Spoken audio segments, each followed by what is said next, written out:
we even have more notes now. Okay. We found out that Meghan Markle's dog, Guy, passed away. She had him for 10 years, and she is completely torn up about it, and she wants us to know that.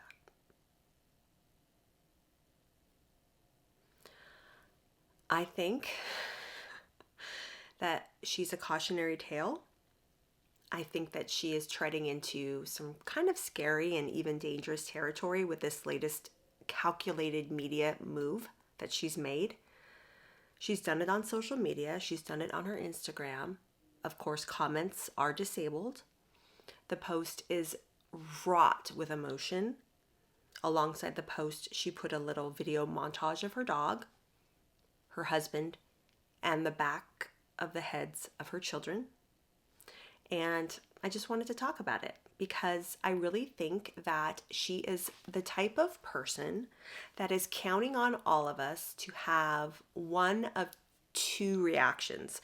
Well, let's just say I think she's used to one of two extreme reactions, okay? She is used to either this kind of undying admiration and adulation from the people that support her, although I do feel like that group is shrinking smaller and smaller and smaller as we speak, or she is used to extreme and harsh criticism and even hatred from her detractors.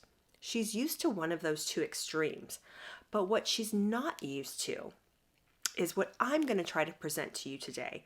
What she's not used to is someone taking a cool and a measured approach, stepping back, looking at what she's doing, picking apart what she's doing, but not in a way to just condemn or just to do it, but to analyze the actions and to see how we could apply those actions to our own lives to make ourselves better. And I don't think she's counting on a cool and measured approach like that, but I really feel like that's the way to approach her if you want to stay sane. Now, of course, I do realize that to a certain extent, obviously, I'm a creator on YouTube making a video about her. So to some extent, yes, I am buying into what she wants us to do. She wants us to talk about her. She wants to continue to be in, the public discourse. She wants that. And I do think that she is the type of narcissistic personality that would rather have people speak ill of her than not speak of her at all. I don't think that a normal functioning individual would be okay with living in that place. But she seems okay with it. And she is in the public domain. So do I feel that it's fair to analyze and talk about her actions and what she says in a way to call out hypocrisy and also in a way to try to make myself better? Yeah, I do. So if this sounds interesting to you, I want to present to you my take on this latest social media stunt, this latest attempt to elicit sympathy from us about her dog so that hopefully we'll stop criticizing her, because that's exactly what I think that she's doing.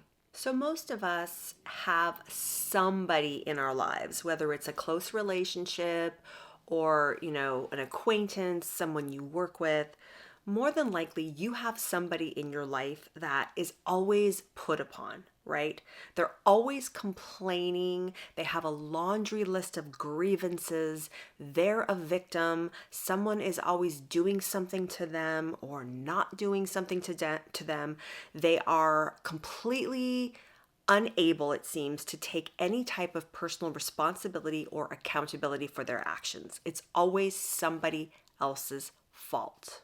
And usually when people like this are confronted, they take either one of two tactics, sometimes both.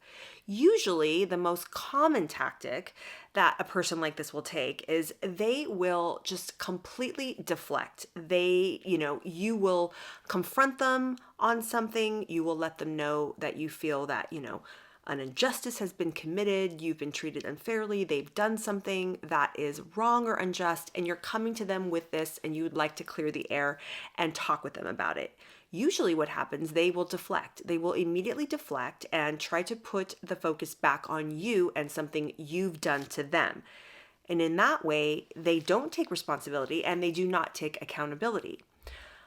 Another tactic that they sometimes do when they've been repeatedly bombarded with what they feel is, an unfair attack, even though usually they are in the wrong and they're being called out on that wrong. Another tactic that they'll employ is they'll just completely try to garner sympathy in a way that is basically designed to make you forget about why you're trying to confront them about something that they've done in the first place.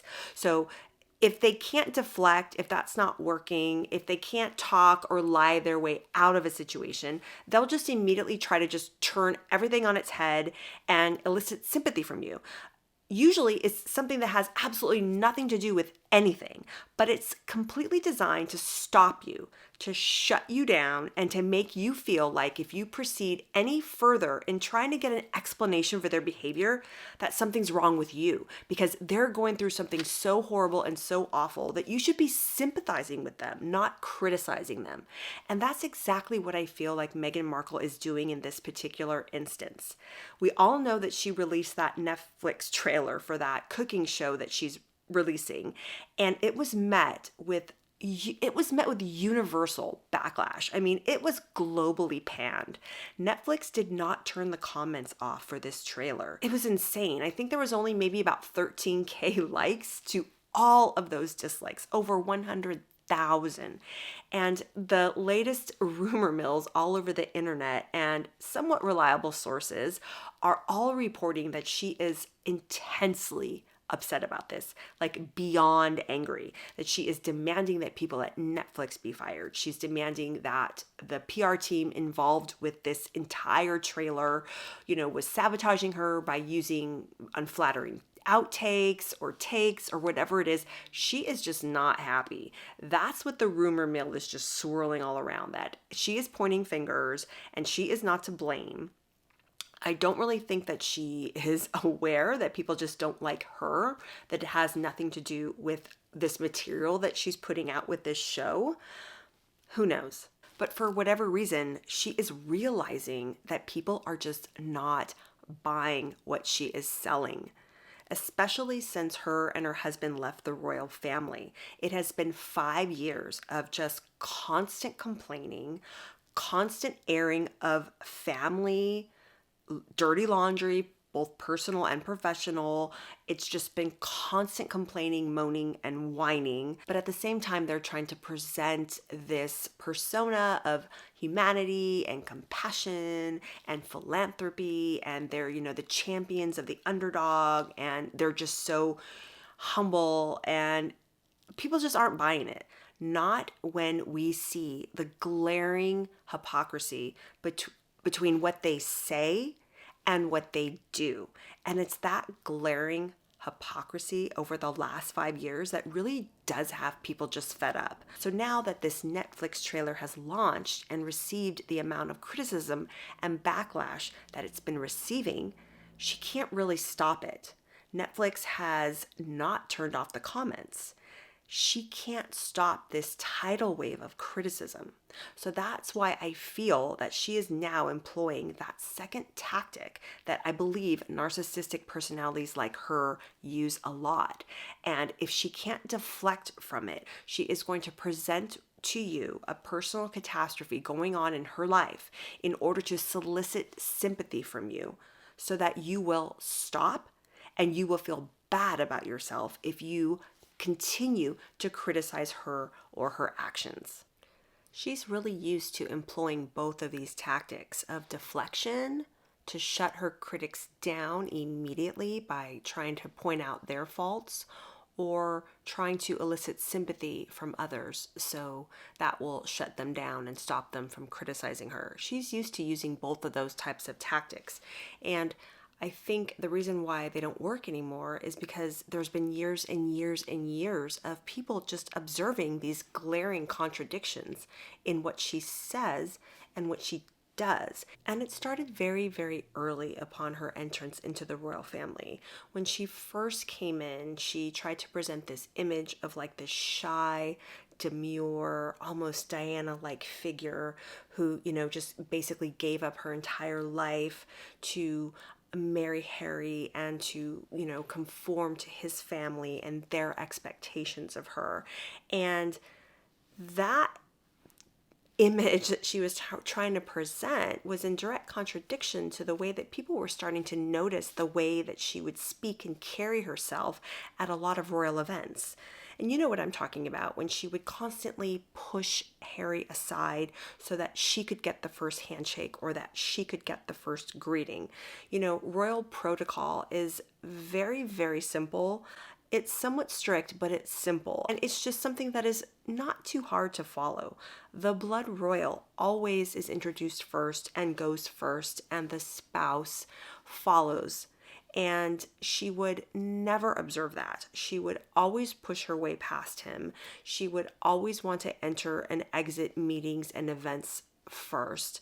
It was just glaring. And a lot of times it wasn't even subtle. Like you could even see her elbowing people so that she could get into and insinuate herself first into situations. So that was becoming more and more and more obvious, even in the beginning. I would say in the first 5 months or so of her going out and being involved in, just royal engagements. People were also noticing a lot of glaring discrepancies in her lavish lifestyle, everything that they were afforded, but yet she would find a way to complain about it. Her and Harry would, but she would definitely find a way to complain about it. For example, later, she famously called the wedding that her and Harry did push for, because from everything I've read in accounts from the different books and media reports, the Queen did give them a chance to have a more private, low-key wedding, but they did want what they later deemed as a public spectacle. So she's framing it as if it was this public spectacle that she had to give into because it was, on account of her sense of duty and humility, like she was doing it for the family, even though she didn't want it. But the reports contradict that. They contradict that. She wanted something big and something lavish. She was actually upset that she had to have the wedding in a smaller venue like St. George's Chapel. So there's that contradiction there. There's also the contradiction of trying to present herself as humble and, she's just trying to conform and do her best, yet the place that they're living, Frogmore Cottage, isn't big enough for her. It isn't grand enough for her. It's all of these contradictions. Then when she went on the South Africa tour and she gave the interview with Tom Bradby, where she famously said that, not many people have asked her if she's okay. And, she's just living, she's not thriving, but, life is about thriving, trying to indicate to the viewer that she's not thriving. She's being held back. Something's wrong and she's being put upon, when in reality, she is afforded so many privileges and so much wealth being married into the family. And above all that, given a global platform, something that she could actually have used to impart real good and lasting change in the UK, in the Commonwealth, which was something that up until that point she was saying that she was very interested in. And remember, she did try to paint herself in the media before she married Harry as someone who was really, really interested in being a humanitarian and imparting real global change. So she's given that platform, but yet she's still complaining. She's not thriving. All this is designed to elicit sympathy. So she's positioning herself as somebody who is being put upon that you should feel sorry for. And what is especially interesting is that she was chasing fame her entire adult life. She was an actress who was legitimately trying to put herself and her name out there to try to get bigger and bigger roles in Hollywood. She tried for years. It seemed like her highest achievement was Suits. She was 6th on the call sheet on that show. Not many of us had heard about that show. Not many of us even knew who she was before she started dating Prince Harry. But my point is that she had been chasing fame her entire life. So that when she finally achieved fame, it was even a measure of fame that was even more explosive and more huge than anything she probably could have ever have fathomed. Royalty is not celebrity. Royalty is regal. Royalty is dignified. Royalty is respected the world over. A member of the royal family is afforded a platform that no celebrity even understands or can even touch. I mean, they are dignitaries. They are representatives of an institution, of a country, of a legacy. They are just the living embodiment of history playing out on the world stage. I mean, she had all of that. So she was very crafty in the way she positioned being in that family as being something that was a burden to her, even though she had been chasing even a lesser amount of fame than what she ended up achieving her entire life. So that's why it was just so contradictory. And, I'm not going to sit here and chide her for wanting to be famous or wanting to be an actor. Whatever. You do you. More power to you. But to position it as something that was a burden to her it's just disingenuous. We all know that she wanted to be famous. And even before she met Harry, her actions told us that. She was always at parties. She was always being photographed. She had PR teams working for her. She positioned herself in such a way where she wanted to constantly get her name out there. So it was not like she did not want to be known.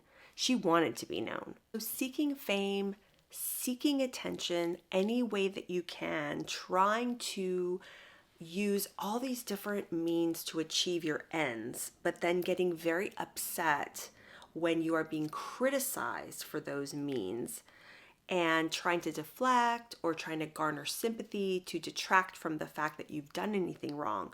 That seems to be her modus operandi. I'm allowed to do what I want to do. I'm allowed to say what I want to say. And then it doesn't matter if my actions contradict what I'm saying. And if you try to criticize that, I am going to shut you down. I'm either going to deflect, and I'm either going to throw something back on you to make it seem as if you're a horrible, rotten person to criticize me in the first place, or I'm going to do everything I can to just shut down the conversation altogether because I'm going to try to elicit sympathy and you're going to feel sorry for me and the criticism is just going to stop. And that's exactly what she did when she got on the Oprah Winfrey interview in 2021 and cried racism, when she accused the British public, the British media, and the British royal family themselves of being racist to her. She deflected. She immediately pointed the finger back at everyone else, saying, it doesn't matter what I've done. It doesn't matter about the inconsistencies of what I've said and the inconsistencies, in my behavior and what I've said. That doesn't matter. What matters is that these people did that to me. They have done these horrible, rotten things to me. And at the same time, I'm going to get sympathy from people who may or may not be invested in my story, but either way, they're going to feel sorry for me. And that is also going to immediately shut down all criticism. But even since then, there have been even more glaring inconsistencies between what she says and what she's done. So that's where we are right now. So no one is buying this anymore. No one's buying it anymore. And she knows this. She knows this. Hence the post about her dog that passed away. And yes, it's sad that her dog passed away. But people are even now talking about online, when did the dog pass away? A lot of people are saying the dog passed away months ago, last fall in October of 24. When did the dog pass away? Why this post now? I believe it's to deflect, it's to distract, and it's to garner sympathy. Because right now, at this point in time, since she's posted about her dog dying, if you criticize her, you are a horrible, rotten person that is criticizing someone that just is grieving the loss of a beloved pet. So she is a person that just lost a beloved pet, and she knows how important pets are to their families. She knows that when a dog or a cat dies that's been in a family for a really long time, and yes, 10 years is a long time for her to have a dog. So she knows that when a pet that has been in your family dies, it's a huge deal. And she is going to capitalize on that grief. She is going to remind you that she has cried tear after tear after tear in the shower. And I'll go over that post in a sec, but you cannot say anything about her anymore. From this point on, her dog passed away, so you are a horrible, rotten person. Don't talk about her anymore, at least not in the way that she doesn't want to be talked about. Okay? But the sad thing is that if she didn't put herself in the position that she is now, with all of the contradiction and all the hypocrisy over the last 5 years, if she, well, even let's face it, since she's been involved with Harry even before she got married, if she was not the person that got herself into these situations in the first place, there wouldn't even be a controversy about the dog dying. Like, someone could post that and people would immediately, I'm so sorry, how terrible, but she posts that and people are immediately questioning her motives, but they're not crazy for immediately questioning her motives because she is very, very sketchy. As my 11-year-olds would call it, she's sus. She is sus. Okay? So don't allow yourself to be gaslit or be made to feel like a horrible person if you do question the timing of this post. So I've got the post pulled up here and I'm going to read you just part of it. I'm not going to read the whole thing. But she starts off by saying, in memory of Guy, in 2015, I adopted a beagle from a dog rescue in Canada. He had been at a kill shelter in Kentucky and given a few days to live. I swooped him up and fell in love.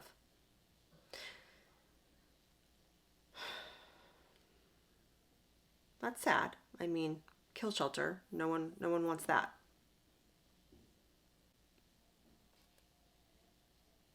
So when I'm reading this, I'm hearing, I adopted him. I did this selfless thing, went to this shelter. I am in love. I fell in love. She also goes on to say that if you were a follower of her on Instagram back in the day, you probably saw a lot of her. He was with her when she was at Suits. When I got engaged, and then married, when I became a mom, he was with me for everything. She goes into being grateful that he survived a horrible accident, to the people that took care of him. And then she talks about her new series. And this is another thing that I'm feeling is sus. She talks about, when you see Guy in this new series, I hope you'll come to understand why I am so devastated by his loss. I think you may fall a bit in love too. Now, this to me is throwing her new series in front of us again, but in a little bit of a different way, because she's positioning it as, this is a celebration of the love I had for my dog. So when you see him, please don't criticize me. I want you to look at him and think about how much I love him. That's another way to try to deflect criticism. You see what I mean? It's extremely manipulative and crafty. But this second to last paragraph is one that is very concerning. I've cried too many tears to count, the type of tears that make you get in the shower with the absurd hope that the running water on your face will somehow make you not feel them, or pretend they're not there. But they are, and that's okay too. And then she just signs, as ever, Meghan. I don't know. How do you feel when you hear that? Because I'm just feeling gaslit again. I'm crying so much. You cannot criticize me. I am in a state of just complete and total devastation. Stop criticizing me. Watch my show so I can make money. And I'm sorry if that sounds a little bit heartless, but it is heartless. It's a heartless way to behave. I don't necessarily feel that myself and people that feel gaslit by this are heartless for feeling the way that we feel. We have been manipulated by her in the past, so it's not wrong for us to feel like this is manipulation going on now. It's a way for us to self-preserve is what's happening. And I don't think this tactic is going to work. I think it's going to backfire even more. And what's even more sad is that it's really not doing anything to honor the memory of this poor little puppy. You know, it's like, I'm sure that he was a wonderful, sweet, bright little soul, but he lived this life with her, and this life that he lived with her is now being used as another means to an end. It's something else that she could pull out of her bag to manipulate the situation. It's just sad. I don't know if we would be seeing this post if her Netflix trailer was well received. But maybe we would have, because she's demonstrated to us in the past that she's the type of person that is going to seek validation and is going to try to manipulate situations to get sympathy or get attention any way she can. So who knows? But I definitely think that it was rolled out because of the backlash of that trailer. Absolutely. Just a few days ago, she unveiled a project with Netflix that is designed to make her and Netflix millions upon millions of dollars. And the feedback that she got was standing in the way of that.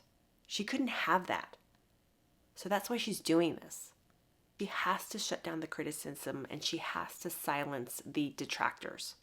Because if she doesn't, she is in a really just perilous situation with her and her relationship with Netflix. And there's a lot at stake, and there's a lot on the line for her. But it's still all focused on the wrong things, because she still had a lot of money and a lot of fame before she entered into these contracts with Netflix. It's just that constant, relentless pursuit of more and more and more and more, which seems to be her downfall. And she's scared of losing it. So that's why she's doing all of these things. So in the last 2 videos I made about Meghan, I talked about how I'm committed to praying for her, even though I find her really, really irritating and annoying, and just her actions are just very upsetting, and how it's hard to pray for her, and how I don't even want to do it sometimes. But I know as a Christian, we are called to pray for people that we don't like. I mean, we are commanded to do so by our Savior. We don't have a choice. So it's just something that I've talked about, and I'm going to keep talking about it, because I really think that that's the only thing that we can do in this situation. She's not going away anytime soon. It seems like there is going to be even more drama playing out with this woman into the next year, and probably the year beyond that, and the year beyond that. I don't know when or how this is all going to end. I don't know if they're going to get divorced.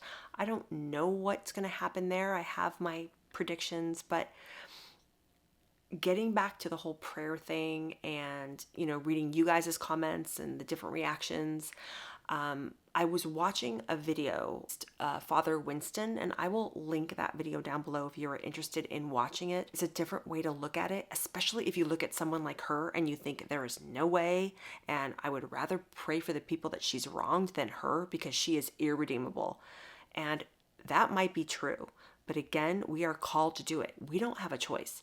So what Father Winston was saying was, he was saying basically like, prayer is all about asking for grace, right? So if you pray for someone who has wronged you, or someone that you don't like, or someone that you're seeing that they're doing all these terrible things and you just can't wrap your head around it, whether it's a situation like how we're watching her real life crazy dramas play out, or even if it's someone in your own life, how do you do it?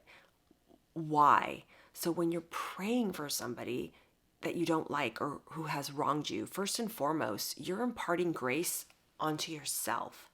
You are imparting just that grace. Just the act of slowing down, calming down, and doing that gives you that grace. And it's okay to speak to the Lord and tell him, you know what, this person drives me crazy. I don't like this person, all these horrible things, but I know that you love them, and I know that you died for them, so I'm going to give them to you, And that's basically what he was saying. And I just thought it was just so beautiful and such a wonderful way to look at it. And I'm not trying to get on my high horse and say that, I'll never criticize her and I'm just going to pray and just be this hippy dippy. No, I mean, I'm going to continue to watch what's playing out, and it's probably going to annoy me. And that's how real life is, right? Again, we've got people in our lives who annoy the heck out of us all the time, but we pray for them. And it's kind of like a rinse and repeat situation. We're constantly having to go back to prayer. We're constantly having to go back and make amends to others for stuff that we do in our lives, things that we do to deflect from our bad behavior, or when we try to get sympathy and try to talk people out of criticizing us for stuff that we've done. Like, we're guilty to some extent of all these different things that we criticize Meghan Markle for. So the whole situation is just trying to insert some grace into this situation. So that video was really, really great. It's such a beautiful video about the power of prayer, especially when it involves people that you don't really like. It's less than 10 minutes long. I will link it below. I really think that it's worth a watch. And I know it's very, very difficult, and I get it. It's not something that we really want to do. But like I said before, she does not seem to be giving us any indication that any of this madness and manic behavior on her part is going to slow down anytime soon. I think that she is on a very dangerous path. I think she is deluded, and she is completely out of touch with the reality of how her actions impact others. What was particularly upsetting to me was this tribute for her dog. And, again, we've talked about how important our pets are, but her father had a stroke, 2 strokes actually, in the last 5 years, turned 80 years old, and there was nothing from her in the public as a message to her father. Now, we don't know what she's done behind closed doors. We don't know if she did indeed reach out to her father in private, but I'm going to venture to say she probably didn't, because it would probably make more sense for you to reach out in public to your father, because everyone knows you're estranged from him. That would probably make more sense and probably do more to polish her image than it would to, do this thing with the dog in public. So it's all very, very upsetting and weird. So that's why I think it's just very dangerous. I think that there's some serious atonement that needs to come from this woman, but it doesn't seem like it is going to. She is going to atone for all of these wrongs, whether she is going to be redeemed or whether she is irredeemable, I have no idea. But I do really feel like God is using her as a cautionary tale on what not to do, because he has shown us that he has bestowed beauty and privilege and wealth and a platform, a father that loved her and catered to her. She has never wanted for a thing in her life. And all of these things are a blessing from God. These are blessings that he has bestowed on her and that she has thrown away. She has said to the world and to everyone around her that these things aren't enough. I want more. I want more. I'm going to do whatever I can to get more. And you are not allowed to criticize me in my pursuit of more. And this more is a first-class ticket to nowhere. It just is. So let's look at what she's doing. Let's observe what she's doing. Let's try to learn from what she's doing. Let's pray for her. Continue to pray for her. Pray for me. Pray for yourselves. Pray for everyone. Let's impart some grace on ourselves so that we can be better in our lives. Let's definitely try to impart some grace on her so she can improve. And just remember, prayer is like a constant rinse and repeat solution. Rinse and repeat, rinse and repeat. That's just the nature of being a Christian. As a Christian, I know I'm a hypocrite. We all are hypocrites because we're mortal, fallible beings. We're constantly making mistakes. So let's just try to be better. Let's just try to be better. And let's pray that she finally sees the light and hopefully stops this and becomes better. Because this public spectacle that's playing out right now, it's the quintessential car crash situation that you can't look away from and you have no idea what's going to happen. You hope nothing horrible happens, but it really seems like that is the road and the path that she's chosen.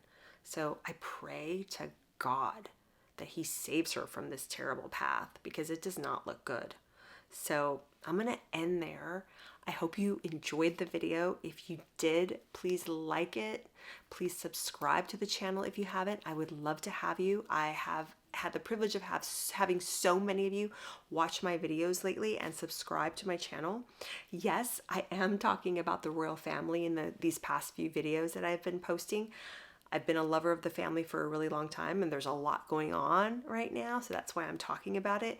But this is also a channel about simple beauty. So if you are a woman over 40 and you're kind of, vibing with me and you like my approach to things, if that's the case, then you are really going to probably enjoy a lot of my other videos. I've got stuff about hair, I've got stuff about skin, I've got stuff about makeup, and I'm all about keeping things simple, yet really, really taking care of yourself and saving time, money, and effort. So be sure to check some of those videos out. Let me know more of what you want to see on the channel, and I will continue to pray for Meghan Markle. I will continue to pray for you, and I ask for your prayers as well. I love you guys so much. I will talk to you very soon. Bye.